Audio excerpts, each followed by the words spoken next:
+2 தேர்வில் ஈரோடு மாவட்டம் அந்தியூர் ஆதர்ஷ் வித்யாலயா மெட்ரிக் மேல்நிலைப்பள்ளி மாணவர் விக்னேஸ்வரன் 1190 மதிப்பெண் எடுத்து மாநில அளவில் 2ஆம் இடம் பெற்று சாதித்துள்ளார். கூலி தொழிலாளியின் மகனான இவர் IAS படிக்க விருப்பம் தெரிவித்துள்ளார். நாமக்கல் மாவட்டத்தைச் சேர்ந்த SSM லட்சுமி அம்மாள் மெட்ரிக் மேல்நிலைப்பள்ளி மாணவர் சரண்ராம் 1190 மதிப்பெண் எடுத்து மாநில அளவில் 2ஆம் இடம் பெற்றுள்ளார். டாக்டருக்கு படித்து ஏழை எளிய மக்களுக்கு சேவை செய்ய வேண்டும் என்பதே என்னுடைய ஆசை என்று சரண்ராம் தெரிவித்தார். ரொம்பவே சந்தோஷமா இருக்கு.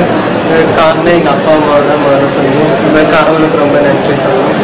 எங்க அப்பா அம்மா, எங்க அக்கா, school teachers, principal sir, correspondent sir, அப்புறம் எங்க ஃப்ரெண்ட்ஸு எல்லாருமே ரொம்ப சப்போர்ட்டிவாக இருந்தாங்க. எதிர்காலத்தில் பெரிய டாக்டராக இருக்கணும், அது என்னோட லட்சியம்.